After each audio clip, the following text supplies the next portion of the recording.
Olá, bom dia. O meu nome é Miguel Corticeiro Neves, e estou aqui hoje para conversar com o Dr. Paulo Peixoto, no CapTcast deste fim de semana, que tem como tema específico modelos de trabalho híbrido e sustentabilidade, a nova era do trabalho, e está integrado na série de CapTcast que temos vindo a realizar e que estão disponíveis no nosso canal do YouTube, que tem como tema geral perspectiva de futuro, debates e contributos sobre sustentabilidade, recursos humanos e inovação em segurança e saúde no trabalho. Um pouco, no fundo, o objetivo deste episódio é explorar os modelos de trabalho híbrido que estão a moldar uma nova sociedade, uma nova era nas organizações e que tem impacto na sustentabilidade ambiental, social e económica, e também analisar todos os desafios que estão subjacentes a isto. E ninguém melhor do que o Dr. Paulo Peixoto para conversarmos hoje um pouquinho, a quem desde já agradeço a disponibilidade por ter vindo desde Coimbra até Aveiro para estar aqui connosco a conversar nesta hora aproximadamente. O Dr. Paulo Peixoto é professor associado com agregação da Faculdade de Economia da Universidade de Coimbra, investigador do Centro de Estudos Sociais. É pró-reitor da Universidade de Coimbra para a Inovação Pedagógica, Políticas Inclusivas, Voluntariado e Repúblicas. Também membro da Comissão de Ética da Universidade de Coimbra e integra o Conselho Nacional para a Inovação Pedagógica no Ensino Superior. É ainda membro do Comitê Executivo da Associação Europeia de Sociologia e chair das Associações Europeias de Sociologia, tendo exercido até julho de 2025 as funções de presidente da Associação Portuguesa de Sociologia. Faz parte do Instituto Internacional para a Pesquisa e a Ação sobre Fraude Académica e Plágio, é membro da direção, e da Rede Ibero-Americana de Pesquisa em Integridade Académica, Rede IA. É vice-presidente da Agência Universitária de Francofonia, Europa Ocidental, e no Brasil integra vários grupos de pesquisa de CNPq. Foi provedor do estudante da Universidade de Coimbra de 2019 a 2023, é doutorado em Sociologia pela Universidade de Coimbra desde 2007, licenciado em 1994, com parte da formação realizada na Universidade Católica de Louvain e mestre desde 1997 em Sociologia pela Universidade de Coimbra. Eu li apenas umas breves notas biográficas do percurso e do currículo do professor Dr. Paulo Peixoto. Muito mais haveria a dizer, mas o tema que nos traz aqui hoje tem muito a ver com este percurso também, e convidei o Dr. Paulo precisamente pelo percurso e pela personalidade que tem, pela intervenção que tem nesta matéria. Modelos de trabalho híbrido e sustentabilidade, a nova era do trabalho. Mais uma vez, Paulo, muito obrigado por se ter disponibilizado para estar aqui connosco à conversa. E eu colocava-lhe já uma questão assim para abrir. Modelo híbrido, o que é e veio para ficar? O que é isto? Bem, muito bom dia, muito obrigado, Miguel, e muito obrigado pelo convite que me fizeram e que eu aceitei com o maior prazer e esperando contribuir aqui para uma reflexão que é importante no momento que vivemos, no momento que é marcado também de uma reconfiguração a nível mundial dos centros de poder económico, com a emergência não só da China, mas de vários países asiáticos e com uma perda de relevância ao nível industrial e ao nível daquilo que têm sido os lucros da economia mundial, com uma distribuição a nível geográfico do que nós estamos habituados a viver desde a Segunda Guerra Mundial. Esta reflexão, eu diria, ela tem implicações mais importantes, porque se nós olharmos para o modelo social europeu e para o que é o trabalho na União Europeia, onde estamos inseridos, nós temos de perceber que a nossa geração ainda, mas sobretudo as gerações próximas, vão enfrentar mudanças profundas Uhum. naquilo que é o mundo do trabalho. Portanto, esta é uma reflexão importante. O modelo híbrido, eh, e procurando responder diretamente à questão que me colocou e que é muito relevante, o modelo híbrido tende a ser tende a ser identificado com a eclosão e o desenvolvimento de pandemia.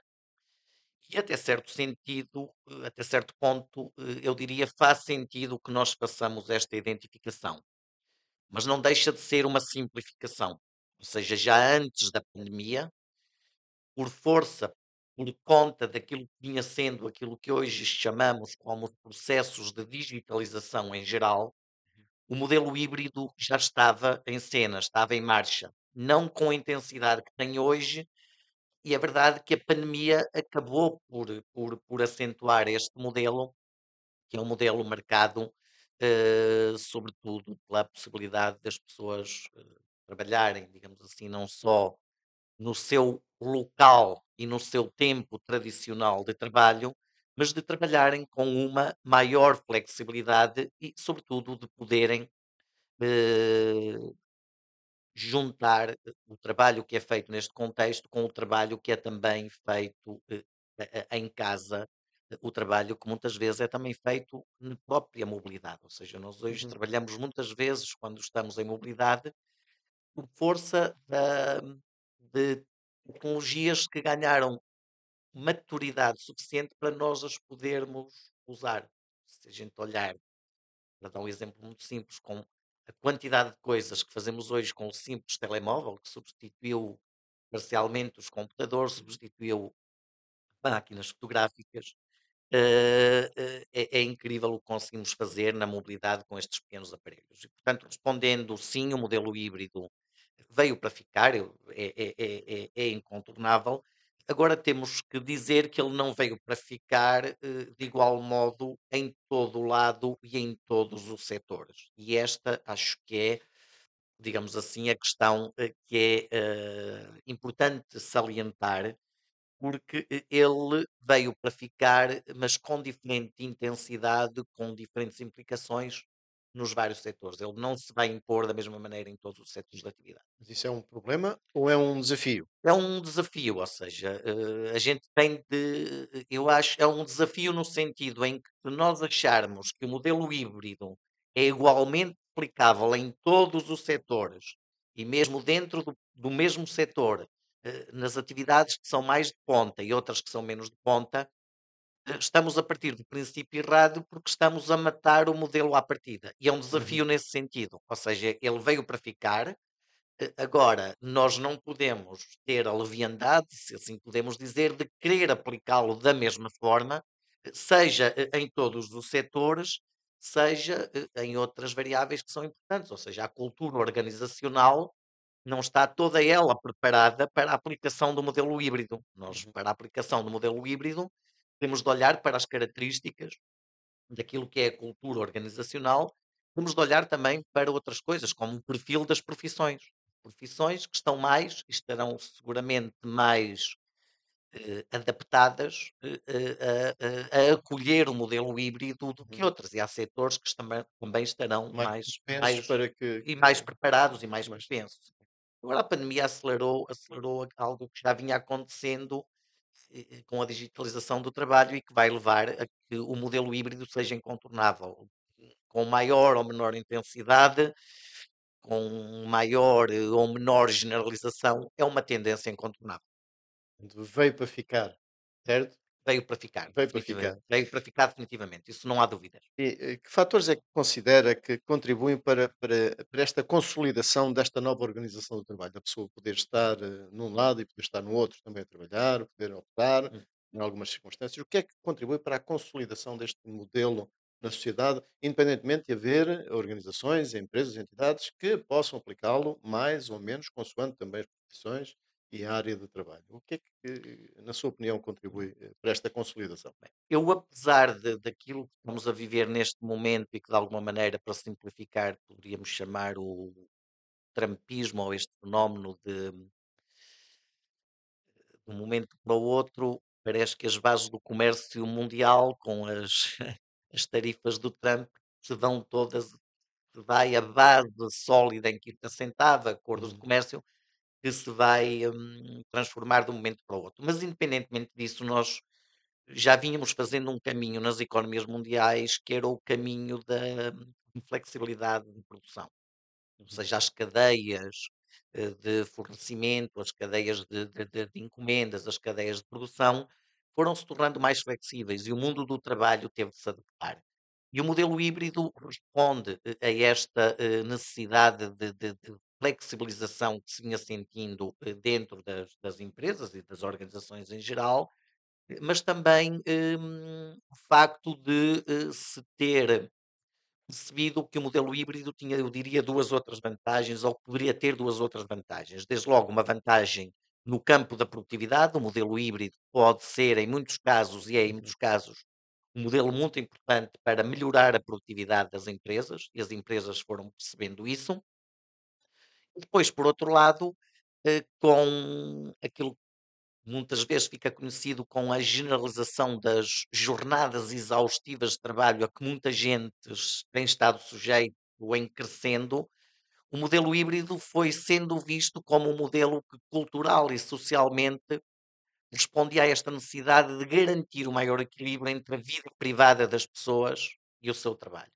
E depois o que é que temos também para legitimar a aceitação do modelo híbrido? Temos o facto das grandes empresas, uma Microsoft, uma Google, essas uhum, empresas hoje de referência à escala mundial, terem adotado, vindo a adotar o modelo híbrido. Portanto, isto faz um efeito, cria um efeito de legitimação do modelo, que depois empresas mais pequenas, ou até em outros setores, só porque ele é seguido pelas grandes empresas, também vão querer segui-lo. E, portanto, este efeito de legitimação, eu diria que ele é importante. Agora, para responder ainda mais em concreto à questão, eu acho que há 3 fatores que são importantes para analisarmos os fatores que contribuíram para a consolidação desta nova forma de organizar um trabalho. Um deles é a maturação tecnológica, que eu falei uhum, ligeiramente há pouco, ou seja, falei com brevidade, mas que talvez valha a pena olharmos um pouco mais para este fenómeno de maturação tecnológica. A maturação tecnológica contribuiu para que esta nova forma de organização do trabalho se impusesse. Depois, a valorização do bem-estar. O bem-estar que sentido pessoalmente, pelas famílias, a necessidade de equilibrar a relação entre a vida familiar e a vida laboral. E depois, um terceiro fator, é que são os custos operacionais das organizações. Eh, Nós hoje estamos num espaço aqui, um espaço de coworking, que este espaço de partilha e de otimizar recursos é hoje aquilo que preocupa muitas, organizações. Eu diria então que estes 3 fatores foram, fundamentais, e depois há aqui uma mudança que é também cultural, que é o facto dos trabalhadores e os empregadores se terem vindo a perceber e terem vindo a ficar crescentemente convencidos, diria eu, de que, os resultados não dependem exclusivamente da presença física. Não uhum. dependem dessa presença física que normalmente associamos a um trabalho, a um tempo de trabalho, a um horário rígido e inflexível e a um espaço de trabalho. Portanto, a questão que eu acho que é importante olharmos para esta questão da maturação das tecnologias, não é? Ou seja, de repente, com a pandemia, houve uma tecnologia que ganhou um grau de maturidade, ou seja, que é usada por toda a gente e que é usada com confiança. São as ferramentas de videoconferência, ou seja, Uhum, nós percebemos que muitas vezes, por várias razões, certamente já iremos falar de algumas delas, mas percebemos que muito de repente não se perdia nada, pelo contrário, ganhava-se muita coisa se fizéssemos reuniões online em vez uhum. de cada um de nós se estar a Ir deslocar lugar. para fazermos uma reunião. Portanto, que se ganhava muita coisa. E esta maturação, ou seja, o facto de serem relativamente baratas, fáceis de usar e de poderem ser usadas com proveitos vários, fez com que diversas tecnologias ganhassem esse nível de maturação que permite que o modelo se imponha. Mas nós, por exemplo, temos hoje eh, tecnologias e que farão, já fazem parte do mundo do trabalho, mas farão ainda mais, que ainda não ganharam esse nível de maturação. Uhum. Por exemplo, as ferramentas de IA generativa, né, que hoje já todos nós, de alguma maneira, Usamos. começamos a usar, não é? Ainda está numa fase de maturação, diria eu, ou seja, ainda não tem essa. Há aplicações que são muito promissoras, que todos nós já vemos que podem ter ganhos de produtividade e até ganhos de qualidade do trabalho, mas tem desafios legais, Uhum. tem desafios éticos, Sim. não é? Tem desafios éticos profundos e tem até desafios técnicos que ainda estão por resolver. Portanto, o grau de maturação ainda não é aquele que nos permita fazer evoluir mais ainda, digamos assim, este modelo híbrido. Outras tecnologias, como por exemplo o blockchain já é usado no sistema financeiro, Uhum. já é usado no sistema bancário, mas, por exemplo, ainda não é nada ou pouco usado no sistema de gestão de recursos humanos. E, portanto, estamos num caminho de maturação de uma tecnologia, que é o blockchain, que com a computação quântica, que vai chegar também na nossa geração, vai aumentar a velocidade com que nós fazemos as coisas, com que pensamos as coisas e com que comunicamos e produzimos muito daquilo que é o resultado do nosso trabalho. Portanto, estamos aqui numa fase, para voltar um bocadinho ao princípio da nossa conversa, que inevitavelmente o modelo híbrido é incontornável, terá sucesso, mas vai evoluir para uma configuração, eu diria, muito diferente e muito mais avançada, muito mais generalizada daquela que tem neste momento. Vai ser uma evolução exponencial?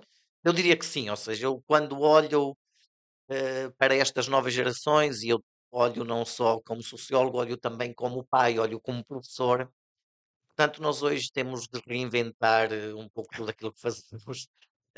É um bocadinho, eu diria, eh, desmo- eu não vou dizer desmotivador, não queria usar este termo, mas é muito desafiante para gerações como a nossa, que se habituou a trabalhar de uma maneira e que agora, também não diria para sobreviver, mas para continuar, sobretudo, a dialogar com estas novas gerações, forçosamente vamos ter de nos habituar vamos ter de nos habituar a fazer as coisas de Completamente. outra maneira. E isso, quem não percebeu isto, Está velho.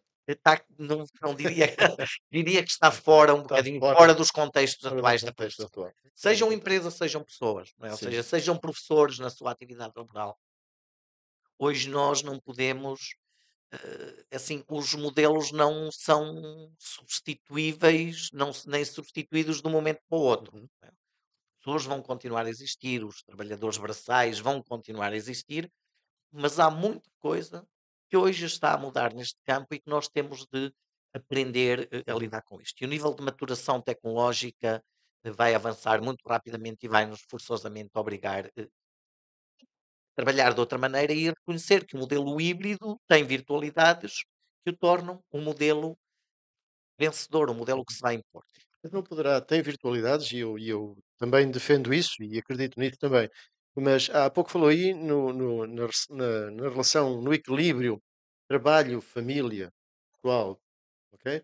Será que o modelo híbrido não poderá ter reflexos negativos nesta relação? Ou seja, aquilo que se fala do direito à desconexão, Uhum. será que não haverá entidades, organizações que abusarão disso e que o trabalhador não poderá ficar muito limitado na sua vida privada, porque de certa forma é invadido, ok, pelo trabalho no seu espaço de casa? Será que não será um aspecto negativo a ter em conta também e é uma preocupação? Eu diria que sim, e já poderemos até eventualmente explorar algumas dessas dimensões, mas em todos os modelos de trabalho, o oportunismo, quem quer gerar mais-valias e, sobretudo, mais-valias e captar essa produção de mais-valias, obviamente que estará na linha da frente quem tirar o melhor aproveitamento do modelo híbrido. E hoje, muito daquilo que é a chamada jornada exaustiva de trabalho resulta de formas erradas de aplicação do Uhum, modelo híbrido, e para isso temos de ter regulação estatal, e muitas vezes é difícil fazer existir essa regulamentação, essa regulação estatal, e é preciso também, ao nível das inspeções, ao nível da legislação, ao nível da própria sensibilização e de fixarmos princípios éticos, é preciso contrariarmos esses oportunismos, porque muita gente foi para o modelo híbrido, mas apenas, ou seja, continuou a fazer aquilo que já fazia, mas passou a trabalhar muito mais. mais por também ter de trabalhar em casa ou ter de trabalhar noutros locais. E, portanto, esses oportunismos existirão sempre, qualquer que seja, eu diria, o modelo de trabalho. Existiram ao Uhum, longo da história, continuarão a existir. No limite, o modelo híbrido, em alguns contextos, pode ser uma forma de acentuar ou perpetuar o trabalho infantil. O uhum, trabalho infantil sempre foi feito em casa. uhum. Pode ser uma forma de aumentar as desigualdades entre homens e mulheres, porque as mulheres sempre trabalharam mais em casa e se o trabalho for mais para casa, Uhum. as mulheres que é quem mais está sujeito a essa jornada exaustiva do trabalho, poderão também e portanto há aqui vários riscos, sem dúvida, ou seja, o modelo tem virtualidades, mas não podemos deixar de considerar aquilo que são muitos dos riscos que o modelo tem. E, portanto, E que há que os combater e tentar sem diminuir. dúvida, sem Sim. dúvida, sem dúvida. Isso é uma questão fundamental. O Paulo faz parte é docente na Universidade de Coimbra e faz parte de centros de investigação. Como é que as universidades do conhecimento têm, e não apenas da Universidade de Coimbra, mas pela sua intervenção em termos europeus e não só, em termos mundiais, no meio académico e de investigação, como é que as universidades e os centros de investigação estão a estudar esta transição do trabalho formal na empresa, vou para casa, para este modelo híbrido? Estou num lado, estou no outro, estou nos dois. O Miguel, isto dir-lhe-á qualquer coisa do ponto de vista da sua trajetória e também me diz a mim com o exemplo que eu lhe vou dar. Nós crescemos num tempo, o Miguel e eu, que nós habituámo-nos a ver as universidades como centro de produção do conhecimento. Eh, e muito daquilo que foram tecnologias emergentes, como a própria internet, nasceram muitas vezes, por exemplo, no meio militar. Uhum. Ou seja, muitas das inovações depois se transferiram para a nossa vida cotidiana e também para o mundo do trabalho, vieram do meio militar, depois tiveram uma maturação muitas vezes nas universidades ou numa ligação entre aquilo que era o meio militar E o meio e o académico? meio académico. Se nós hoje olharmos para muitas destas tecnologias emergentes, elas já não vêm nem do meio militar, nem do meio académico, nem da interação entre os dois. Vêm das grandes empresas. Uhum. O modo como estes dispositivos da IA, todos nós vamos utilizar, estão a ser produzidos e geridos não por essas duas instâncias que eram reguladas pelo Estado, mas por multinacionais, muitas delas são muito maiores que a maioria dos Estados, é um nível de preocupação grande para mim como académico e como cidadão. Uhum. Porque assim, a gente pode se queixar que aquilo que aparecia no meio militar depois ia desenvolver a indústria bélica e também tinha efeitos negativos e que a própria universidade tinha muitas vezes ligações complicadas e questionáveis com o poder económico. Tudo isso é verdade, tudo isso tem a sua dimensão criticável e discutível. Mas hoje, de facto, há esse risco de nós estarmos também a ver sair dos meios tradicionais de produção de conhecimento e de conhecimento aplicado, tecnologias aplicadas, sobretudo se olharmos para as ferramentas de inteligência artificial generativa e a outra inteligência artificial que vem agora aí de uma nova geração que já não é só generativa, está a sair do meio tradicional e o meio académico aqui sai a perder. Agora, a academia tem vindo a trabalhar nisto e tem vindo a trabalhar, eu acho que o que melhor caracteriza a forma de trabalho da academia é a questão da interdisciplinaridade. Ou Uhum. seja, nós, depois da Segunda Guerra Mundial, fechámos-nos muito nas especializações e na disciplinarização, não é? As áreas científicas fecharam-se muito sobre elas próprias, ficaram Exatamente. estanques. Hoje nós percebemos que para sobrevivermos nestes novos modelos, onde também está o modelo híbrido, nós não conseguimos fazê-lo se não trabalharmos na interdisciplinaridade, se não trabalharmos, Claro. digamos assim, no cruzamento das várias disciplinas.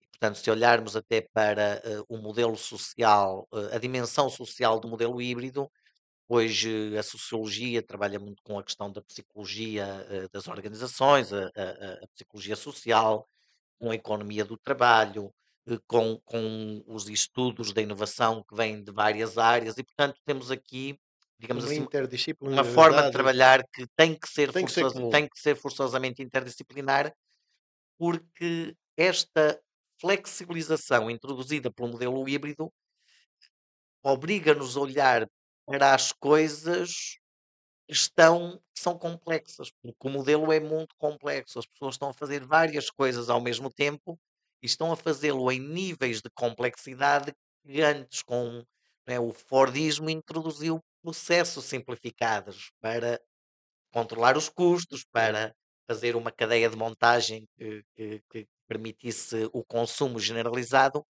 Hoje as coisas estão a deixar de ser assim. E, portanto, as universidades estão a ser obrigadas a converter as formas de pensar trabalhar muito mais interdisciplinarmente e muito daquilo que nós hoje falamos de inovação pedagógica tem a ver com o esforço de promover Uhum, o ensino, mas não só o ensino, é também a aprendizagem, não é? Ou seja, eu particularmente eu procuro hoje, tendo a responsabilidade de ser pró-reitor para a inovação pedagógica, para mim é muito importante que em determinadas áreas, por exemplo, quando hoje questionamos as questões legais ou éticas que nos ligam a este modelo híbrido.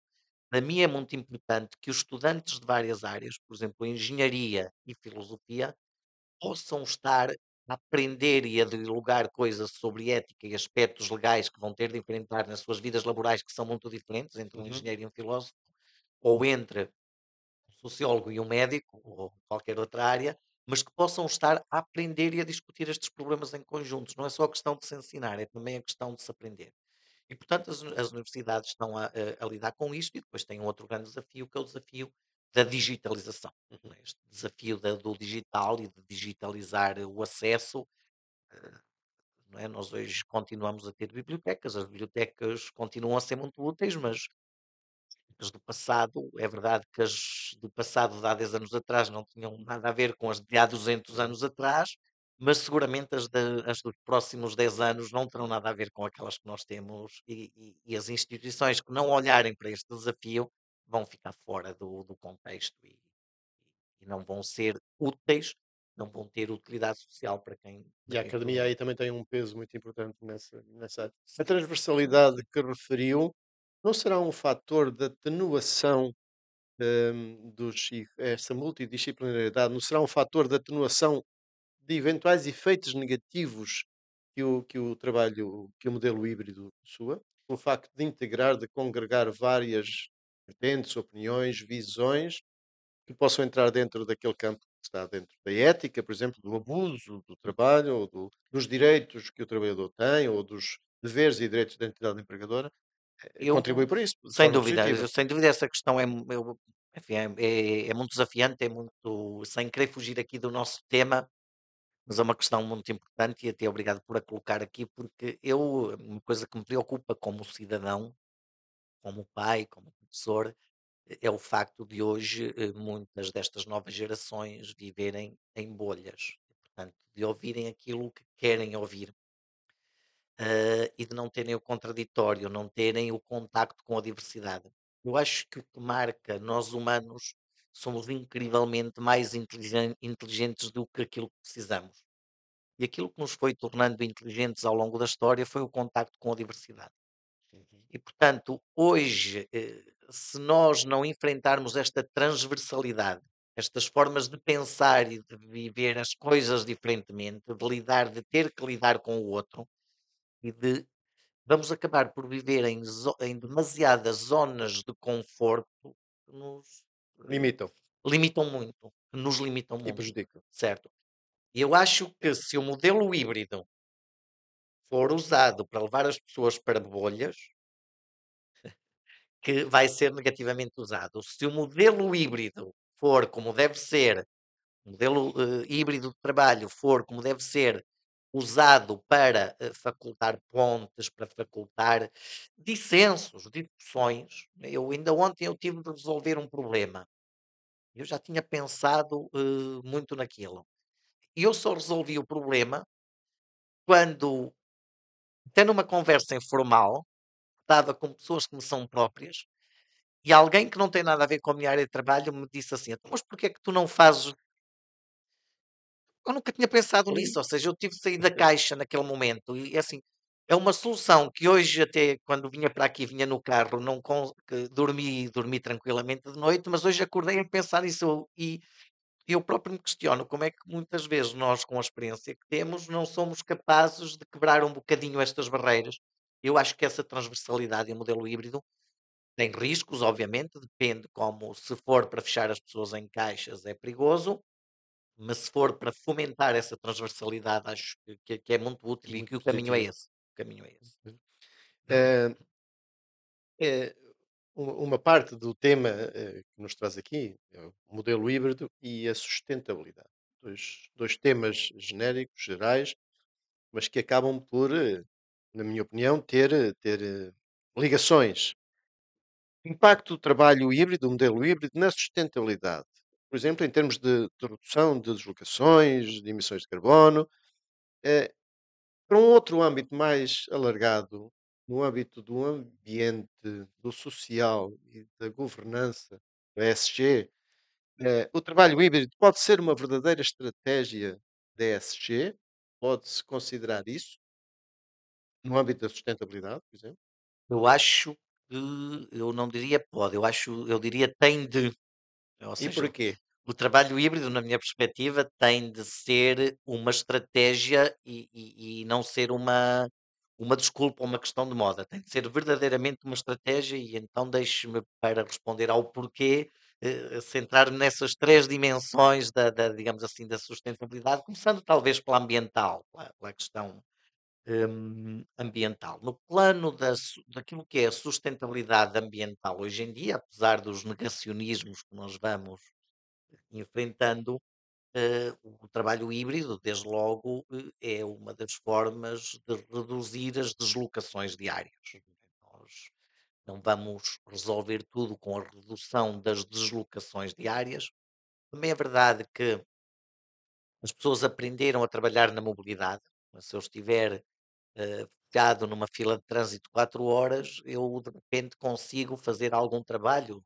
Não é? Só tenho de estar a fazer o trabalho certo, mas pode ser pôr as chamadas em dias com os clientes e, portanto, a gente também não pode diabolizar às vezes ou pensar que a questão da redução das mobilidades diárias que só tem efeitos positivos ou que são todos positivos ou todos negativos. Agora, a questão da redução das mobilidades diárias, do ponto de vista ambiental, é significativo porque isso contribui desde logo para a redução dos níveis de CO2 e de emissão de poluentes, sobretudo em áreas urbanas, não é? Ou Uhum, seja, nós temos de olhar para algo que é incontornável, da poluição, não é? Eu tenho trabalhado muito em alguns países asiáticos nos últimos anos, designadamente o Vietnã e outros países que estão em crescimento na Ásia. Antes da pandemia, aquelas pessoas já usavam todos os dias máscaras por causa da poluição.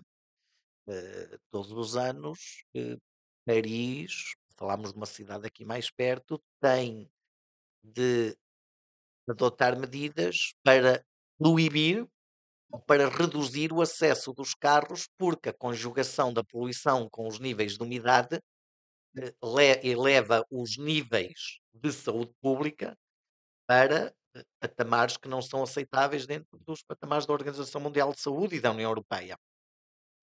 E o que essas cidades têm vindo a fazer é que tem-se vindo a constatar que cada ano que passa, os dias em que é preciso tomar medidas dessa natureza têm vindo a aumentar. aumentar.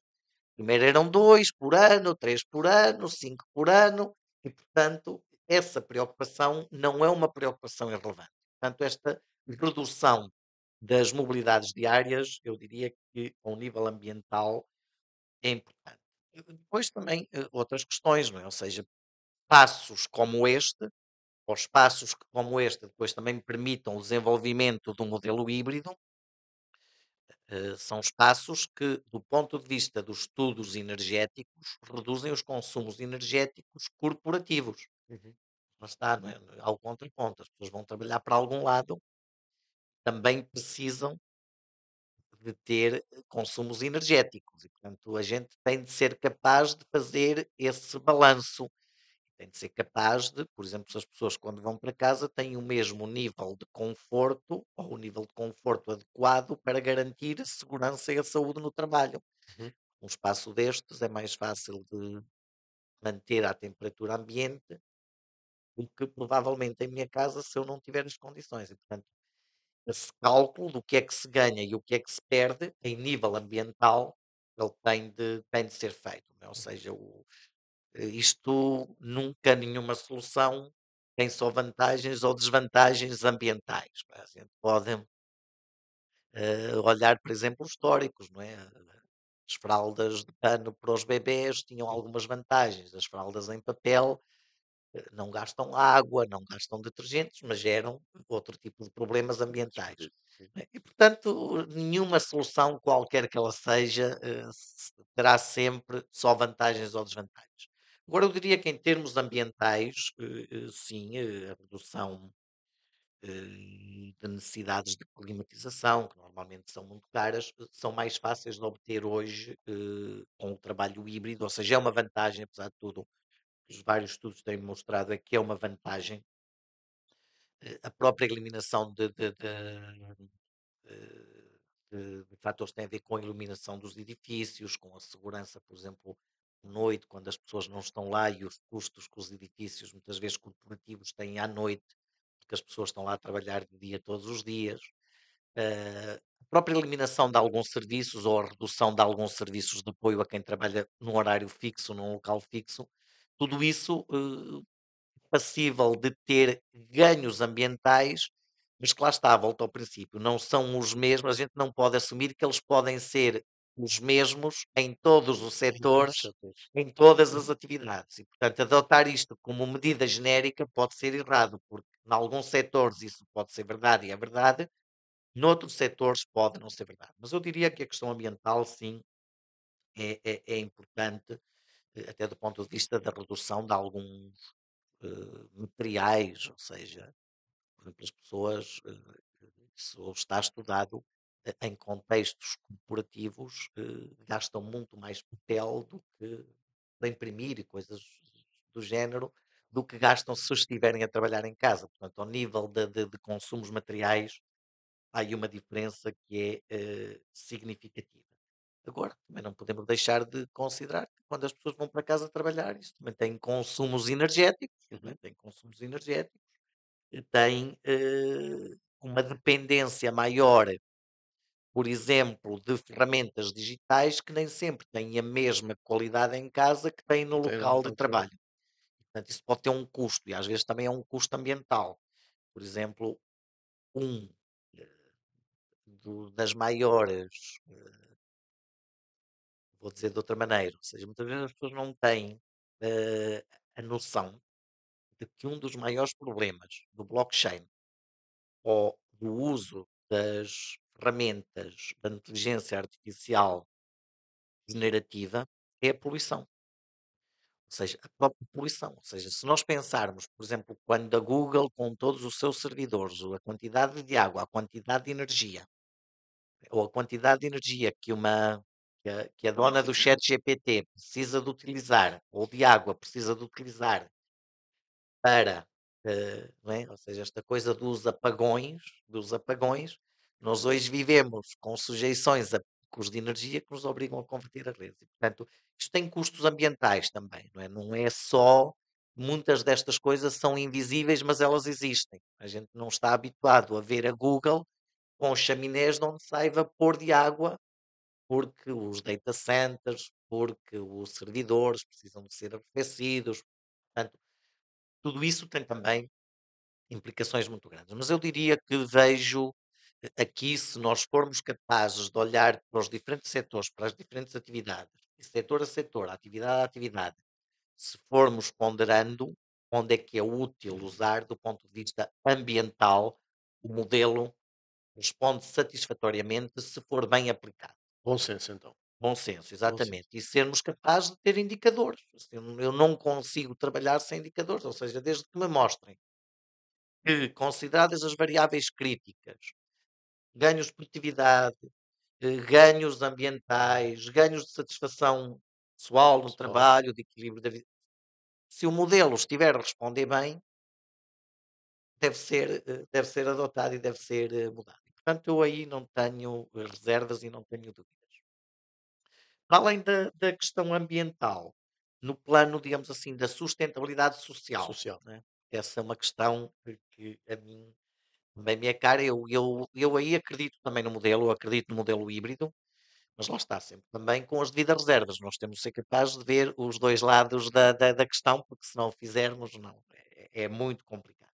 E desde logo eu acho que o modelo híbrido tem uma vantagem que muita gente conhece, que é a sua potencialidade em promover o maior equilíbrio entre a vida pessoal e a vida do trabalho. Eu próprio trabalho de forma híbrida. uhum.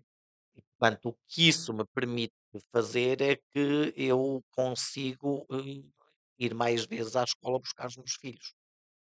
O meu local de residência e o local da escola é mais perto do que a distância entre o local, a escola e o meu local de trabalho. E, portanto, isso reduz-me muito, porque eu consigo combinar com a minha esposa rotinas diárias. Mas porquê? Porque eu tenho uma flexibilidade do trabalho híbrido que ela não tem.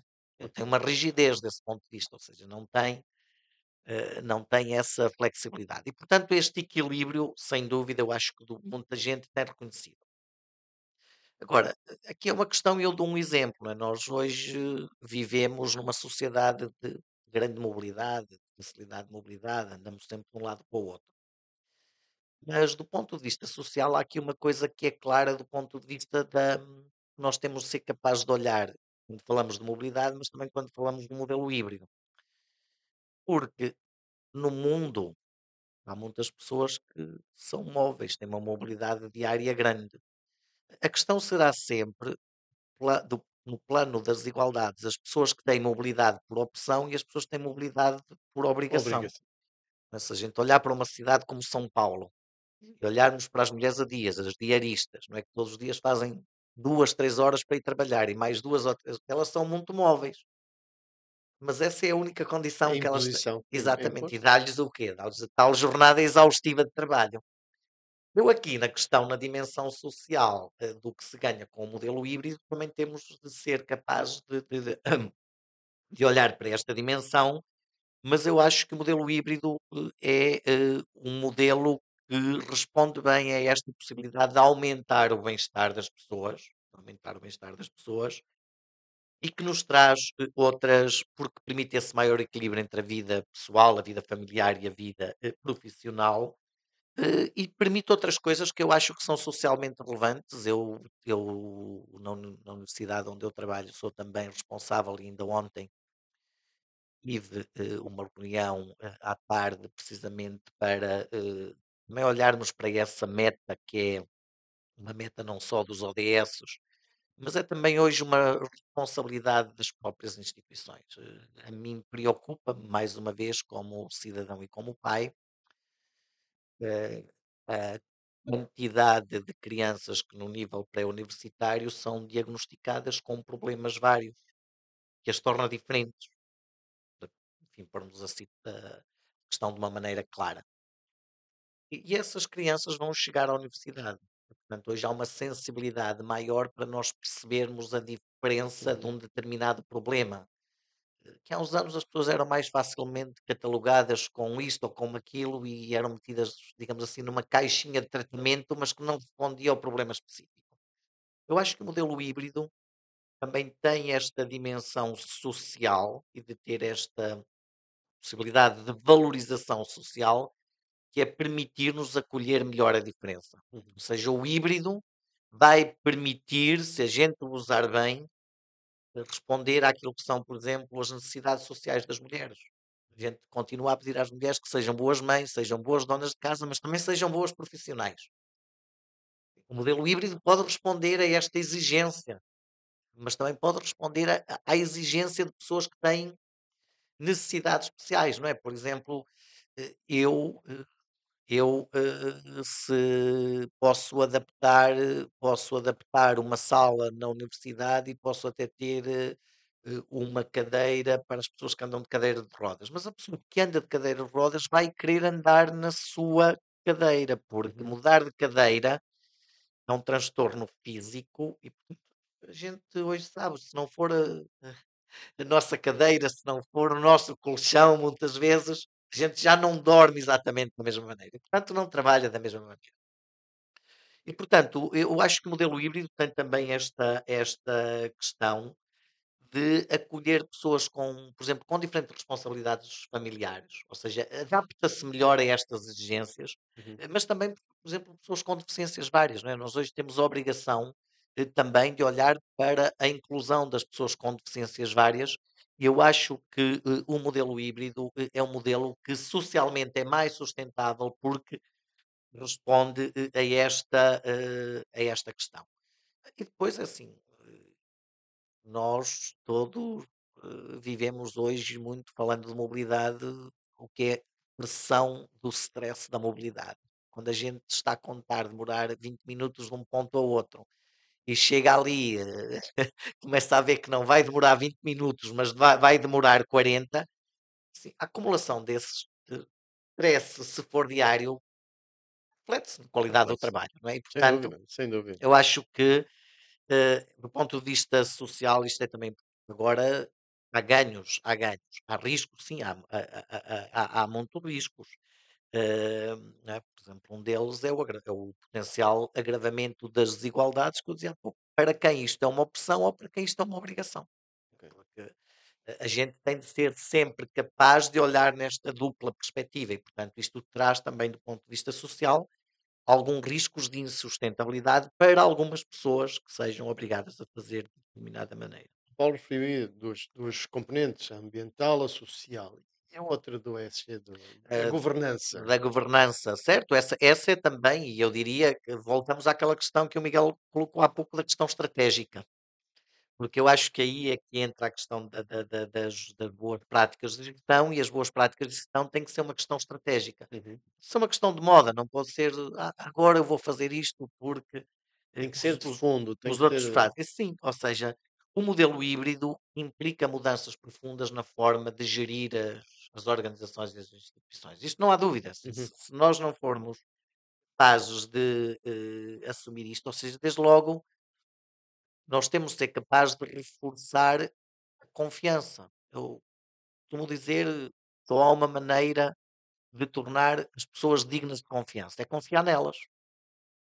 Mas ao mesmo tempo depois controlar de uma certa maneira, ou seja, a gente não pode confiar ilimitadamente nas pessoas, mas ninguém é digno de confiança, ninguém se torna digno de confiança se nós não dermos confiança. E o modelo híbrido exige que, como os dispositivos de governança, sejam capazes de confiar nas pessoas. uhum, Confiem. E, portanto, diria, passar deste modelo do estar, tens que estar aqui neste local tantas horas, para o fazer, o que é para fazer? Foi feito dentro de ok, parâmetros. Ou seja, passar a ter a confiança para acreditar que as pessoas vão ser responsáveis de fazer isto é essencial. Portanto, mudar este modelo, mudar este paradigma, desenvolver esta base de confiança é absolutamente fundamental. Depois dar autonomia às pessoas, não é? O modelo híbrido exige que a gente seja capaz de dar mais autonomia às pessoas. uhum, Eu conheço muita gente que passou a produzir muito mais e melhor quando lhes foi dada autonomia.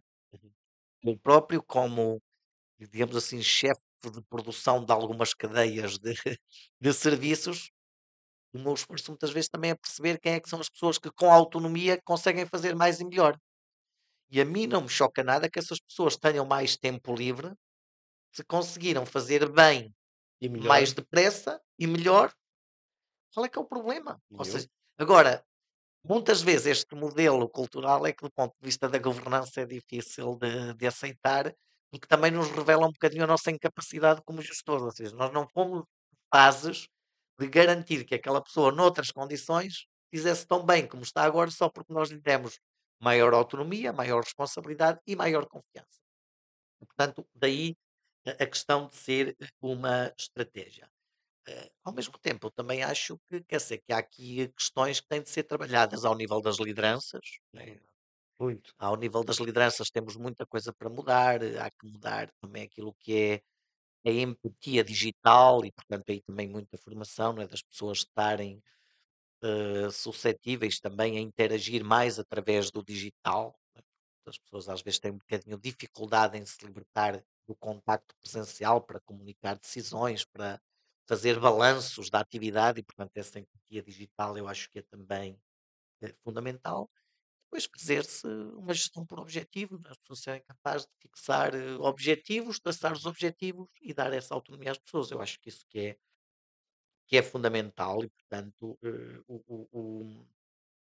desse ponto de vista da governança, Governança, acho que há sim. muitos desafios também que temos de enfrentar e sem dúvida, mas eu acho que é sustentável, ou seja, nós temos também de ser capazes Mas de para esse formar. aspecto, desculpa interromper, para esse Hum, aspecto há que preparar bem os gestores, os líderes, para que possam exercer a sua ação, digamos assim, no que diz respeito ao trabalho híbrido, de maneira a que ele se torne sustentável e, ao mesmo tempo, rentável para as organizações. Sustentável do ponto de vista de continuidade, né, em todos os aspectos, mas também rentável para as suas organizações. Mais do que até às vezes no próprio executante, no próprio trabalhador, hum, mas mais em termos de gestão e de liderança, que na nossa sociedade se calhar ainda não está tão desenvolvido ou tão aceito como deveria estar, sim. não, Paulo? Certo, eu concordo com isso, ou seja, eu acho que mesmo as universidades têm uma obrigação acrescida de promover esta formação contínua para,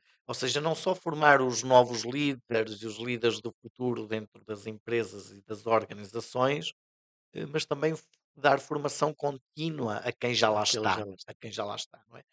Portanto, isso é fundamental, porque se nós não fizermos isto, não é, depressa vamos ser ultrapassados por aqueles que são capazes de promover as virtualidades do modelo híbrido.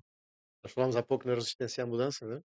E a resistência à mudança existe por parte dos trabalhadores, mas a mudança dá-se muito mais facilmente quando é operada pelo, pelo gestor, pelo líder, e depois é seguida pelo trabalhador, porque se não houver mudança ali, isso leva-nos para estas questões da sustentabilidade da governança. Depois não é seguida pelo trabalhador, que pode ter resistência, mas mais facilmente adere se houver a mudança, no meu entender, tem de acontecer da parte Eu, de quem gera os destinos, digamos assim, das organizações, eu, das eu, empresas. eu costumo usar uma analogia que vai um pouco de encontro a isso, ou seja, eu acho que a gente, quando precisa de mudar qualquer coisa na vida, tem uma porta que está fechada.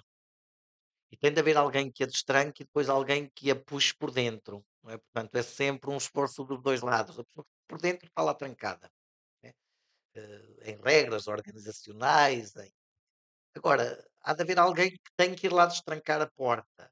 Mas se a pessoa for lá e for só ela abrir a porta e dizer agora faz assim, também não resulta, não é? Portanto, agora o passo inicial, sim, ou seja, tem de ser, a questão da liderança, a questão da governança é absolutamente fundamental, ter essa cultura para a mudança e, obviamente, depois a pessoa do outro lado ter formação, ter competências que sejam capazes também de ajudar a fazer as coisas, porque às vezes também temos um bocadinho o contrário. Assim, uma das coisas que me custa mais na vida, em qualquer contexto, são aquelas pessoas que fazem um esforço muito grande para tentar fazer aquilo que não sabem fazer, não têm competências. Não é? Portanto, há pessoas que às vezes se esforçam muito e de facto estão a ser honestas do ponto de vista do esforço que estão a fazer, mas podem faltar competências básicas para fazerem bem aquilo que têm de fazer. Ou nós lhes conseguimos dar ou não conseguimos. Porque isso também é, hoje, no mundo do trabalho e da mudança rápida, também é um bocadinho um desafio que tem de se fazer do ponto de vista da governança e da sustentabilidade, não é? Como é que Claro. nós lidamos com estas pessoas de um momento para o outro, ou devido à adoção de novas tecnologias ou de mudança dos processos de trabalho, ficam desatualizadas ou incapazes de trabalhar, apesar de terem vontade e de se quererem e até se esforçarem muito na prática, mas não conseguem. Mas podem não ter os meios também. Por exemplo, isso leva-me a uma outra questão que Muitas vezes tinha não têm. pensado aqui assim. Eu tenho uma casa que será seguramente diferente da do Paulo, da do Afonso, da Janice. E na nossa casa nós podemos ter meios diferentes, tecnologias diferentes. Com o modelo híbrido, como é que se garante equidade na utilização e na aplicação do modelo se cada um em casa ou noutro local tem condições diferentes? Como é que isto se consegue? Sim, a questão da equidade é uma questão importante quando a gente olha para o modelo híbrido, porque é uma questão muito importante quando olhamos para o modelo híbrido, porque a equidade exige intencionalidade, diria eu, ou seja, tem de haver uma intenção por trás do que a gente faz, o que quer que façamos, porque nós só alcançamos a equidade com políticas que sejam claras do ponto de vista, por exemplo, da fixação dos objetivos. Nós temos de Ok. ser claros, não é? Não é uma política de gestão que seja dizer, bem, agora precisamos chegar ali. Depois a pessoa chega lá e não se sente nem recompensada e ainda se sente punida, porque então se foi fácil chegar ali, Vai. até por iniciativa e por autonomia de quem fez, de quem executou, então agora vamos pedir o dobro, não é? E pedir o dobro lá está, significa muitas vezes nós continuamos a trabalhar no local de trabalho, no local e no horário rígido, mas temos de levar também trabalho para casa para ir para o modelo híbrido. E isto não é aceitável porque é Pode ser preciso. indutor de alguns fatores de risco psicossocial, por Certo, exemplo. exatamente. E, portanto, aqui muitas vezes é preciso apoio psicológico, às vezes é preciso apoio psicológico, é preciso reforço positivo, é preciso políticas claras relativamente à definição de tempos de descanso, não é? De tempos de descanso, porque não é? Quando falamos de jornadas exaustivas de trabalho, muitas vezes as pessoas têm que ter até algumas pessoas que são chamados workaholics, não é? Eu às vezes sou um bocadinho assim, se não me impuserem tempos de descanso na minha entidade empregadora, obriga-me a gozar para lá do limite legal, obriga-me a gozar um número de férias, um número de dias seguidos de férias, mais do que a lei impõe, porque acha que o trabalho que eu faço é mais desgastante do que aquele número mínimo de férias que tem que se gozar. Portanto, estas coisas têm que ser claras e têm que ter apoios, têm que ter incentivos para que as pessoas se sintam compensadas. Regras têm de ser transparentes, não é? Ou seja, se nós tivermos regras que não são transparentes, por exemplo, sobre quem é que pode estar ou quem é que não pode estar em regime de híbrido, o que é que tem de acontecer quando alguém está em regime híbrido, qual é que é a regra que se aplica? Portanto, se nós não fizermos isso, não asseguramos, a equidade e a saúde laboral, que deve estar inerente ao modelo híbrido, não é? Portanto, tem de haver aqui regras que sejam transparentes, regras que sejam claras e que as pessoas percebam que têm uma responsabilidade acrescida por estar no modelo Mas híbrido. tem que haver também uma adaptação específica a cada pessoa, porque a realidade de cada pessoa fora do local de trabalho é diferente. Sem dúvida, sem dúvida. Ou seja, eu acho que aqui a questão não é da vigilância sobre essa pessoa, embora as pessoas tenham de responder, mas tenham de responder perante objetivos. É uma liderança à Objetivos. distância. É uma liderança à distância, mas que não é só à distância, não é? Porque a gente também, o híbrido é híbrido porque a pessoa continua a trabalhar nos dois regimes, não é? E, portanto, também tem de haver aqui, nessa questão da equidade, também tem de haver formação para que as pessoas percebam que, por muito cómodo, por alguns oportunismos que as pessoas possam usufruir por irem para o híbrido, que as pessoas têm, eh, até para assegurar a sua própria saúde e bem-estar, têm de ter um nível de interação, não só com as lideranças, mas com os colegas da cadeia de trabalho. Ou seja, se nós levamos as pessoas para o híbrido para as isolar, Não pode, não é? no longo prazo e no Vai, médio prazo, isso é completamente o modelo errado e híbrido nefasto. não pode significar, na minha opinião, não pode significar isolamento, De porque todo, ou seja, é essa, senão essa dimensão que eu quero salientar, não é? Ou seja, tem que haver aqui um equilíbrio adequado entre aquilo que é trabalhar em casa e à distância e depois forçar de alguma maneira também uma interação, mas que seja uma interação produtiva de quando se vai no tempo e no local de trabalho interagir com os colegas. Isso continua a ser fundamental, isso não vai mudar. Isso é a dimensão humana daquilo que a gente faz. Eu, assim, nós na universidade vivemos muito aquele efeito pós-pandemia, porque haveria muita gente, entre os quais docentes e funcionários, que ficariam, se pudessem, a vida toda a trabalhar em casa. Não é? Ou seja, isso é isso, e não estou a dizer que sejam só oportunismos, muitas vezes eram oportunismos, não é? Pessoas, oportunismo financeiro, poupam dinheiro, reduzem o stress da deslocação, se calhar não são tão observados, né, embora isso até seja errado com as ferramentas que hoje são usadas, são uhum, mais fáceis de controlar. Agora, a verdade é que, quer dizer, as pessoas têm de perceber os efeitos nefastos que isso pode ter na sua vida. uhum. E eu acho que hoje vivemos, na generalidade, um nível preocupante ao nível da saúde mental nas organizações e também nas organizações de ensino superior, que decorre um bocadinho de uma má aplicação desses modelos híbridos, sejam de ensino, sejam de Uhum. aprendizagem. Nós não podemos eliminar de todo no trabalho, qualquer que seja o trabalho, a dimensão da interação e do contacto humano. É o pior erro que se pode fazer. Nós aprendemos com os outros, temos de aprender com os outros e temos de perceber a importância do trabalho dos outros e fazer respeitar a importância do nosso trabalho para quando se está a produzir alguma coisa que é coletiva. Não é? Que é coletiva. E isso é o fundamental, e portanto as duas coisas têm de ser combinadas. E por isso é que o híbrido é híbrido, não é remoto nem E presencial. por Só isso é isso. que o híbrido veio para ficar. Por isso é que ele. Voltando à questão do início, não é? Sim, por isso é que ele veio para ficar. Sem dúvida, não tem. Acho que não há volta a dar e, portanto, isso é incontornável. Bem, e nós estamos a chegar ao fim deste episódio do CapTcast com um tema muito importante: modelos de trabalho híbrido e sustentabilidade, a nova era do trabalho. Passamos aqui por questões que abrangeram a parte da sustentabilidade no ambiente, a parte da sustentabilidade na componente social e a parte da sustentabilidade na governança também.